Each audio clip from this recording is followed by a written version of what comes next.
Hello and welcome, I'm your host KB and you're watching the Retrospective.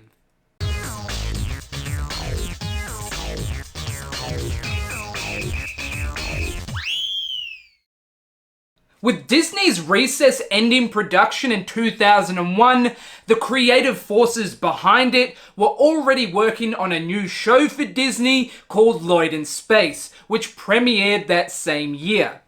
The show stars Lloyd P. Nebulon, a 13-year-old vertigreen boy living with his family on the Intrepidville space station.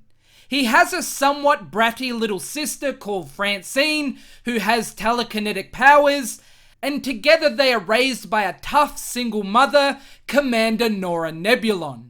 The family is also overseen by the space station AI system known as Station, which reminds me of a family-friendly version of HAL 9000 from 2001: A Space Odyssey.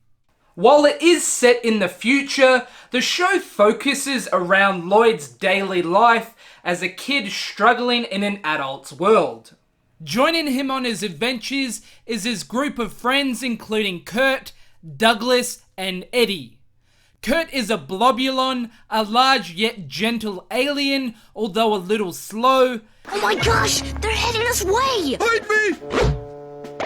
Douglas is a small cerebellian, a brain-like alien with glasses who surprisingly enough is the smart one of the group. And lastly, Eddie, who's a human and Lloyd's best friend. Much like its predecessor Recess, Lloyd in Space does have a strong focus on Lloyd's school life. While we do have some villains pop up here and there, the main antagonists come in the form of school bullies. With the school setting, we do get a colourful bunch of characters, from the cheerleaders to the nerds. The class is also run by the cranky Mrs. Bolt, which is the teens' robot teacher. Alright, you carbon-based sacks of goo, pipe down and listen up! Production-wise, the show looks great, and I really liked the space setting because it felt refreshingly different than the other Disney shows that they were producing during this period. The character designs are well done, and I like the mix of unique looking alien species that we get here. As always, the animation quality is top notch, but it's Disney, so obviously. And while it doesn't have the greatest theme song, it is pretty different and does have that sci-fi vibe about it, which definitely suits. Yes, superlative! I was worried, Lloyd!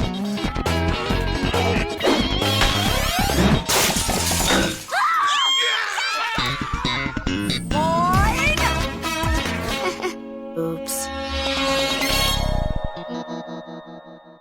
And to continue the Recess comparisons, Lloyd in Space does feature a lot of the same voice cast, with the most obvious one being Courtland Mead, who voiced Gus Griswold, and here he has the lead role of Lloyd, in which he does a fantastic job.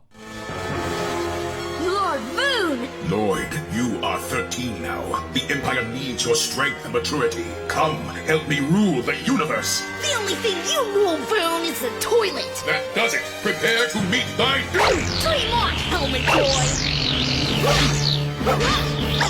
There are other returning voice actors with the likes of April Winchell and Tress MacNeille, as well as more star power with Dan Castellaneta, John DiMaggio, and Bill Fagerbakke. I want your book report subjects, and I want them now.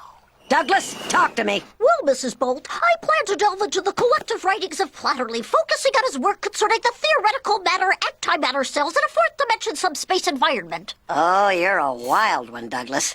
Kurt, what's your read? I was hoping to try and finish this really hard book. The Little Brown Puppy Droid. Yeah, 3 years running.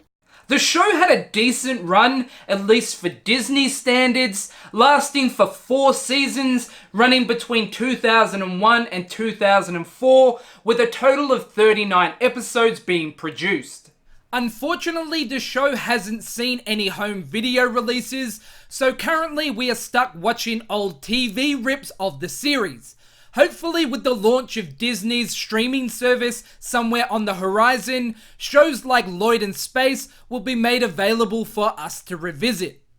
While I think the show is really good, and I really enjoyed watching it back in the day, I can see why it isn't as fondly remembered or as well revered as Recess. But that being said, it's definitely something different from Disney, so in that regards, I do recommend giving it a watch. It's the Nebulator! Retreat! Retreat! You like saved us! All in a day's work, man. Oh, Nebulator, you're all man. And you, Brittany, are all woman. What are you looking at, Nebu dork? Nothing. I wasn't looking at you or thinking all kinds of stuff about you or anything. Nebulon! No talking in class. I got enough trouble having to finish this state-mandated lecture on the magic of puberty. Now, where was I? Once again, thanks to those of you who continue to watch and support the channel. Please go and subscribe if you haven't already, and I'll catch you guys on the next episode of The Retrospective.